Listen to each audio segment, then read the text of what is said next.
Welcome to our YouTube channel, The Alien Tales, and please ensure that you have subscribed. The day she saved the universe, the day we met, the day she dies. I'm telling this story backward because that's how she experiences time. The ending is the beginning, and the beginning breaks my heart. Seraphina's body dissolves into streams of golden light, her consciousness scattering across dimensions like stardust caught in a cosmic wind. I reach for her, my fingers grasping nothing but empty air that tastes of ozone and regret. The temporal stabilizer she'd worn around her neck clatters to the observatory floor, its crystalline surface now dark and lifeless. "The paradox is complete," she whispers, her voice echoing from everywhere and nowhere. "The universe will live. Around us, reality reshapes itself. The dying stars beyond our window blaze back to life, their light streaming backward through space to illuminate worlds that had already turned cold.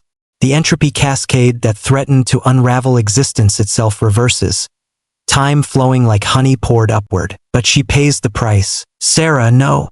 I scream, but my voice is already fading into the reconstruction. The observatory walls shimmer, becoming translucent, showing me glimpses of timelines that will never be. Futures where we grow old together, where her laughter fills the silence between stars. She chose this. She always knew she would choose this. Her final words reach me as the last traces of her essence merge with the quantum foam. "Find me at the beginning, Nikolai. Remember me forward." The universe hiccups, reality settling into its new configuration. I stand alone in an observatory that never saw destruction, holding memories of a woman who sacrificed herself so thoroughly that only I remember she ever existed. The weight of her love, her loss, her impossible gift threatens to crush my sanity. But I know what I must do. I must go back to where it started. I must find the moment we first met and live through every second of our love story again, even knowing how it ends. "There's another way," Seraphina says, her eyes reflecting the dying light of a trillion stars. We stand in the observatory of last things, watching entropy devour the Andromeda galaxy like a hungry ghost. The temporal equations float before us in holographic glory, each symbol a nail in the universe's coffin. "No," I whisper, reading the calculations over her shoulder. "Sarah, you can't be serious." She turns to face me, her dark skin luminous in the failing starlight. The temporal stabilizer around her neck pulses with desperate energy, fighting to keep her consciousness anchored to our shared present. But I can see the fractures in her perception. Moments when she flinches at words I haven't spoken yet, tears at sorrows yet to come. "The bootstrap paradox," she explains, her voice steady despite the cosmic horror unfolding around us. "If I scatter my consciousness backward through time, I can create a causal loop. Every moment I've lived, every choice I've made, becomes a fixed point preventing the cascade. It will erase you from existence," I say, gripping her hands. They feel real, solid, warm. Everything they won't be in moments. "Completely. You'll have never been born." She smiles, that radiant expression that made me fall in love with her across 7 different timelines. "But the universe will remember. Reality will hold the shape of what I was, even if no one else can see it." "I'll see it," I promise desperately. "I'll remember you, will you?" Her eyes grow distant, seeing futures I can't imagine. "Time is a river, Nikolai, and I'm about to become the stones that guide its flow." The entropy wave reaches our solar system. She steps toward the temporal array, her hand hovering over the activation switch. "I love you across all possible worlds," she whispers. Then she pushes the button, and everything changes forever. The readings don't make sense. I stare at the quantum resonance detector, tapping its surface as if that might fix what has to be a calibration error. But the numbers remain unchanged. Reality is unwinding itself at the subatomic level, starting from the edge of observable space and spreading inward like a cosmic infection. "Nikolai," Seraphina's voice drifts from the main console.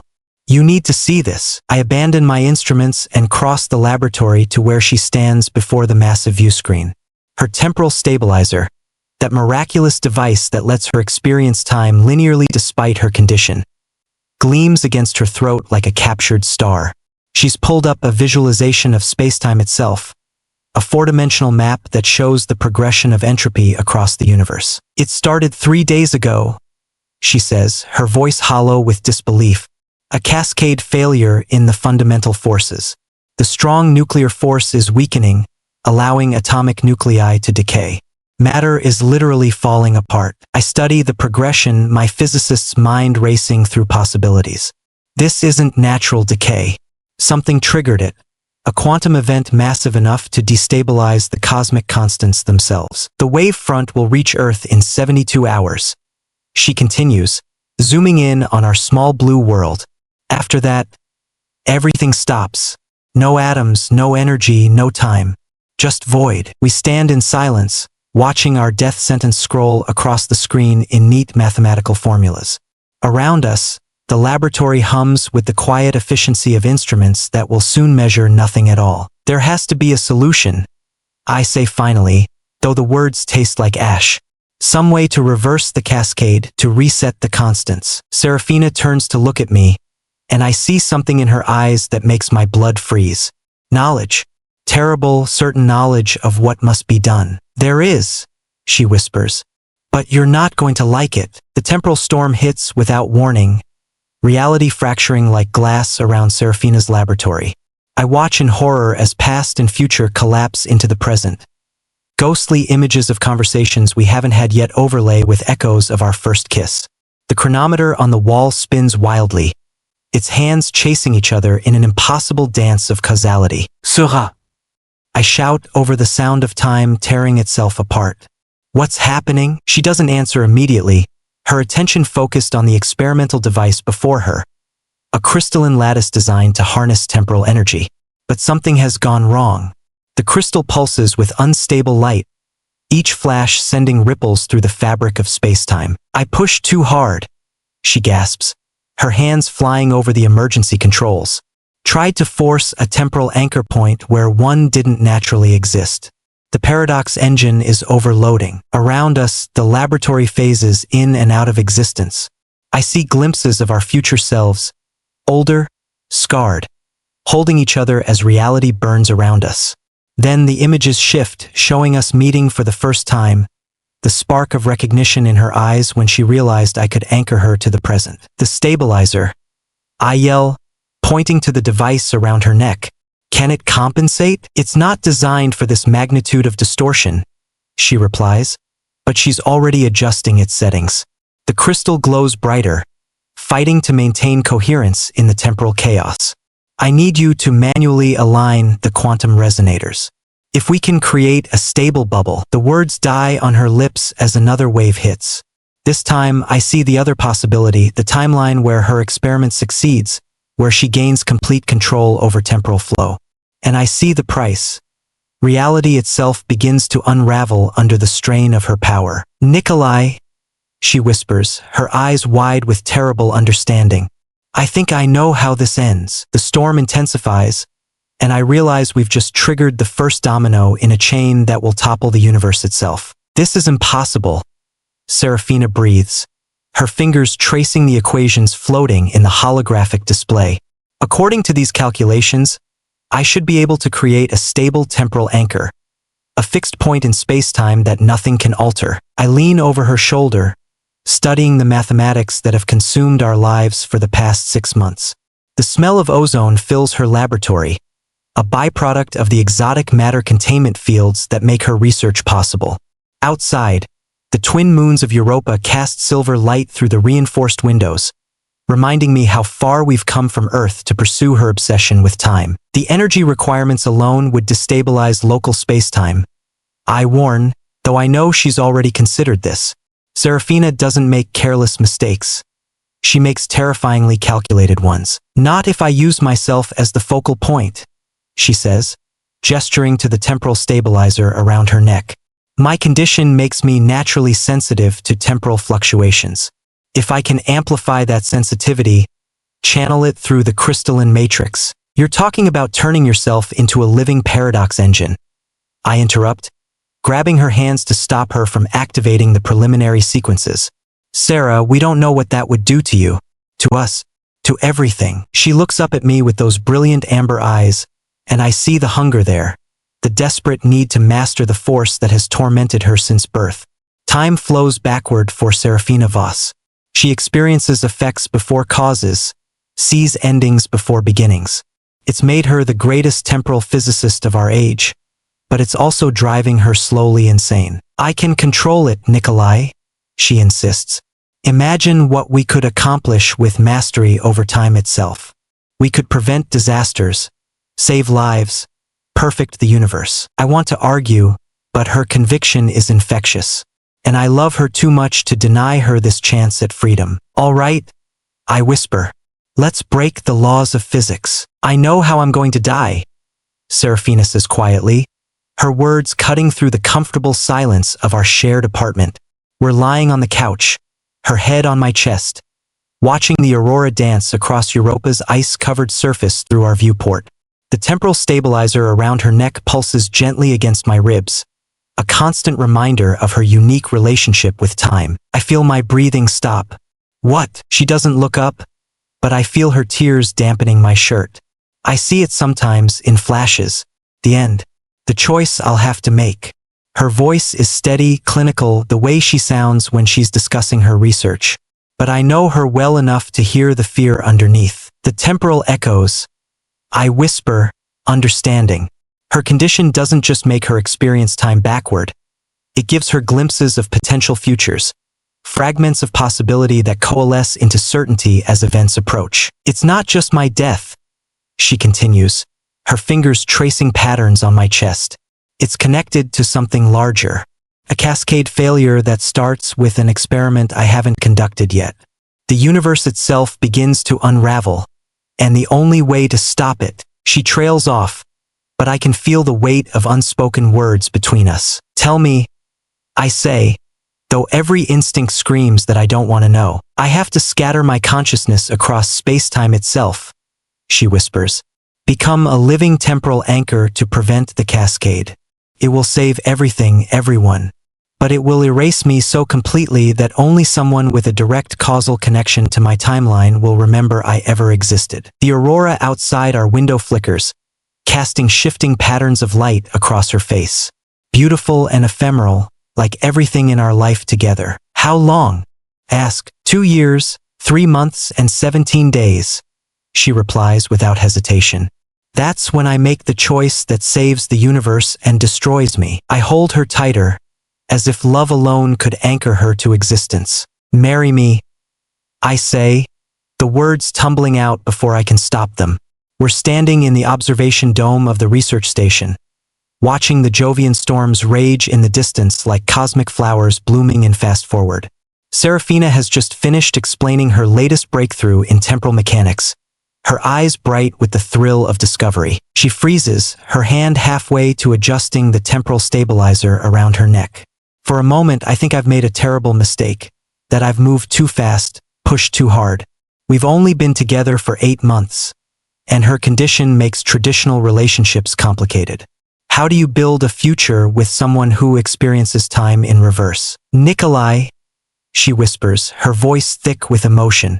You don't understand what you're asking. I understand perfectly, I reply, stepping closer until I can see the golden flecks in her amber eyes. I'm asking to spend whatever time we have together, however much, however little, in whatever order the universe decides to give it to us. She laughs, but it's not a happy sound. You have no idea what's coming. The things I'll have to do, the choices I'll make, the way our story ends. Then tell me, I challenge. Show me the worst of it. She closes her eyes, and when she opens them again, they're filled with such profound sadness that my heart breaks a little. I'm going to die saving the universe, she says simply. And in doing so, I'll erase myself so completely that only you will remember our love ever existed. The words hit me like a physical blow, but I don't step back. Instead, I reach out and take her hands, feeling the slight tremor that runs through her when she has to process information flowing backward through time. Then I'll remember for both of us. I promise. Every moment, every touch, every word. I'll carry our love forward through time, even when time itself forgets you existed. Tears stream down her cheeks as she nods. Yes, she whispers. Yes, I'll marry you. even knowing how it ends. We kiss as Jupiter's great red spot watches over us like a cosmic witness to our impossible vows. Seraphina's apartment is a maze of temporal equipment and half-finished equations, but tonight none of that matters. She's made dinner, actually cooked, despite the fact that her reverse perception of time means she usually experiences the taste before the preparation. The effort she's put into this simple gesture moves me more than any grand romantic display ever could. This is nice, I say, savoring both the perfectly prepared pasta and the sight of her across the small table. The temporal stabilizer around her neck glows softly in the candlelight, less intrusive somehow in this intimate setting. I wanted to do something normal, she admits, twirling her fork nervously. Something that flows forward in time like regular people experience it. I reach across the table and take her hand. There's nothing wrong with how you experience time. It's part of what makes you extraordinary. She looks up at me, vulnerability naked in her expression. It's also what makes me dangerous. Do you know what it's like to live with foreknowledge of tragedy? To see the endings before the beginnings? I know things, Nikolai. Terrible things about what's coming. Then help me understand. I say gently. Let me in. She stands abruptly, moving to the window that overlooks Europa's frozen landscape. When I was a child, I watched my grandmother die 1,000 times before she was even diagnosed with the disease that killed her.